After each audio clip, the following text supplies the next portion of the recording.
At sa puntong ito, maiba naman tayo mga boss. Alam mo ba na mga kabataan yun ang pinoproblema, yung mga pimples na yan? Oo. Para maiwasan yan, panoorin po natin ito sa ating special segment na Dermaesthetic.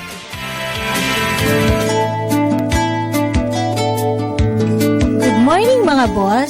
Ito po si Dr. Emily Eclipse At Cheska San Diego, para sa aesthetic. tips sa pagpapaganda. Ako, pag-uusapan natin ngayon, exciting na naman, do, kasi marami doon sa mga viewers natin, lalo na yung mga nasa edad na teenager, yung mga stressed sa buhay. Sabi nga nila, Dok, alam mo yung mukha ko, para na siyang pimple na tinubuan ng tao.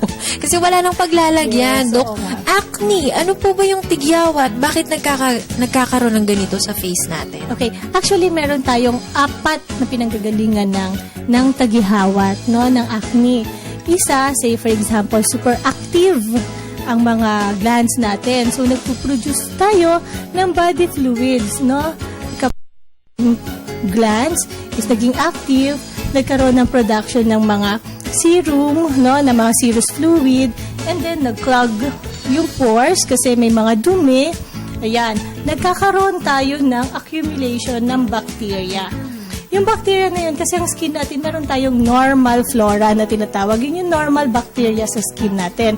So, pag once na nag-accumulate doon, hindi makaalis, dadami yun, and then magkakaroon ng inflammation. Kaya nagkakaroon ng parang bukol na mumula. So, yun na yung pimple. Normal yon sa mga taong, say for example, sa mga teenagers na kadalasan teenagers. Pero pa dyan, Dok, yung sinabi nila, naku, stressed ka, no? Kasi ang dami mong pimples ngayon. Actually, yung mga stress, yung pagkain ng chocolate, or yung pagkain ng mga oily food, wala talaga siyang direct relation. Oo. Yung mani, hindi ba totoo yun, Yes, Dok? yung mga mani, wala talaga siyang direct relation kung bakit tayo nagkakaroon ng pimples. Pero nakaka-aggravate siya. Ibig sabihin, minsan mas lumalala yung sitwasyon natin. Yung pagkakaroon ba ng acne, depende din sa skin quality yan. Pero, mana-mana ba yan, Dok, na yung pamilya nyo kasi tigyawatin, parang ganon? Yes, actually, hereditary din kasi. Say, for example, nyo, say, for example, masyado kayong oily skin. Yes, so may tendency din na ang mga bata oily skin din. And especially din kapag kasi, for example, yung hygiene natin, diba? Hindi masyadong maganda. Or, yes, hindi masyado tayo mahilig Maghilamos. Oo.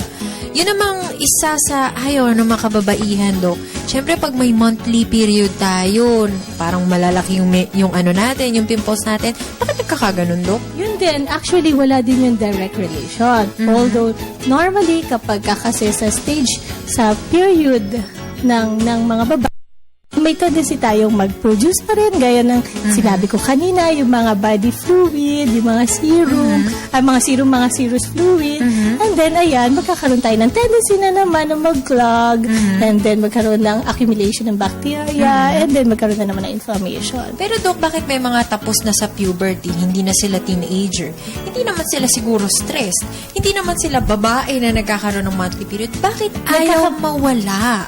Yes, ganun pa rin. Kasi babalik tayo doon sa pathology ng pimples.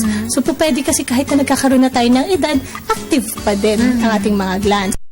Normally, pag nagkakaroon tayo ng edad, diba, yung skin natin nagda-dry na. Mas yung mga glands natin nababawasan na. Oo. Tapos mas hindi na sila active, diba? So even yung mga muscles natin diyan, yung mga elastin at kung ano nung pang component, hindi na active, hindi na sila yung say nagko-contract. Oo. O kasi pag meron tayong mga muscle contraction, tapos meron tayong production ng mga body fluids, and then mas madali silang lumalabas, diba? So, kumbaga sa makina, mas active ka, mas marami kang nagagawa. So mga boss, sa pagbabalik natin, pag-usapan natin, kung wala na bang mapaglagyan ng pimples sa iyong mukha or lagi ka tinutukso na in love, lagi kang may pimple, marami ng paraan ngayon, Dok. Pag-uusapan natin yan mamaya sa pagbabalik ng Dermaesthetic Tips sa pagpapaganda.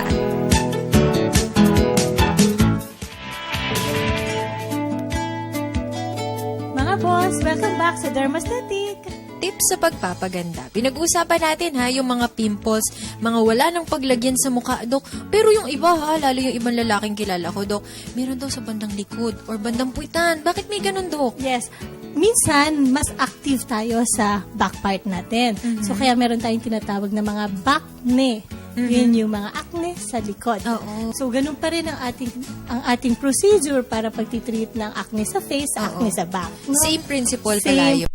Same procedure. Oo, pero- Actually, meron bago ngayon. Yun yung isa natin pag-uusapan. Okay. Yung tinatawag natin ng photodynamic therapy. Pag sinabi nating photodynamic therapy, meron kasi yan isang sensitizer. Ibig sabihin, meron siyang ipinapahid na solution. Dun sa area? Yes, sa Okay. area. Kunwari sa pimples. And then, ibababad ka sa PDT. Okay. Ang PDT, ang purpose niya is mas maa-absorb. Kumbaga, mas papasok siya sa skin, tapos mas maa-absorb ng skin natin yung sensitizer na Yung nilagay, nilagay. which is ALA, Oo. tapos mas makukuha siya ng mitochondria or yung cells na nasa skin natin, and then mas magre-react na.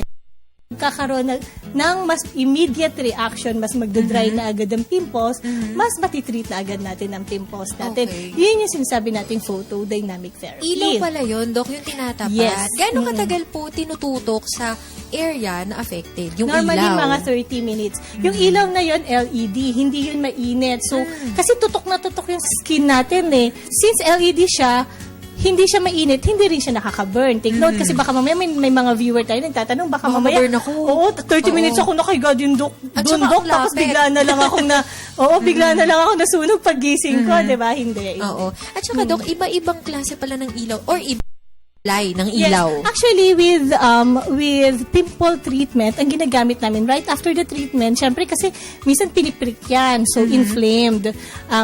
Tinututok muna namin siya sa red, tapos blue color after. Bawat iba't ibang color, may iba't ibang nanometer yan. Like, for example, yung red, 640 nanometer, tapos naman yung blue is 470 nanometer. Iba-iba Medyo ba yung technical. purpose niyan? Yes. Oo. Iba-iba ang purpose, iba-iba ang length ng light, iba-iba rin yung na penetrate. Kapag red yung light, para saan yun, Dok? Inflammation. Ah, Yes, okay. para mas maalis agad yung inflammation kasi 'di ba right after inflame ka, pulang-pula ka. And even kapag may pimple ka, 'di ba ang pula-pula? So Yes. para maalis yung inflammation. Oo. After nun, blue naman. Bakit Blue may naman blue? kasi meron yung antibacterial effect yung blue. Okay. Sino po magde-decide ang doktor kung anong kulay ang ia-apply? Actually, upon assessment ng doctor. At saka na-mention ko kanina, di ba, meron akong nasabi kanina na PDT, photodynamic therapy. Meron din isang therapy. Oo. When we say phototherapy naman, diretso na yan, no sensitizer. Kasi dito sa Philippines, hindi lahat available ang mga sensitizers. Oo, No? Meron tayo, yung same machine, yun din ang gagamitin natin, same din ang purpose, red and blue din ang ginagamit namin sa clinic, and then agad, tutok na agad sa skin. Oo. Meron, sometimes naglalagay kami, say for example, antibiotic or anything na makakatulong sa skin, Para antibacterial, ma-absorb, oo. yes, i-absorb. Pero since hindi siya yung talaga sensitizer for PDT, yon ang term natin dun is phototherapy. Oo. Pero pwede din pala. Yes, pwede rin. Oo. Pwede rin. Basically, isa lang ang purpose niya. With the LED lights, with the phototherapy and PDT machine, or PDT light, or photodynamic therapy, mas ma-absorb yung anything na ilalagay natin sa skin para mas madaling matreat yung case, yung acne. O yan. Or yung pimple. O mga boss ha, kung wala na talaga yung pimples nyo, Oo. punta na kay Doc Eclipse. Yes, actually, meron kaming 7 clinics, Makati, Bocobo, Ermita, Quezon City, Parañaque, Global City, at saka Ortigas. And then visit nyo lang yung website namin, www.dermastaticlinics.com, or check ninyo yung Facebook account namin. And also, syempre, meron din, hindi natin naman na-mention kanina, say for example, hindi naman kayo sa face nagkakaroon ng pimple, meron din sa Likod. back, Oo. or kahit sa mga arms, Oo. or sa Kilikili puwet, iba, diba? Doc, diba? Yes, pero may mga iba boil na, 'di ba? Ay ito pa kapag yung pimple na pabayaan ninyo, minsan nagiging infect malaki, minsan nagiging pigsa. Pigsa na siya. Oo. Pwede rin yan. Yes, Yung- pwede rin. Pero iba pa rin ang treatment. May mga additional treatment for pigsa. Minsan, ginagawa doon is dinidrain na.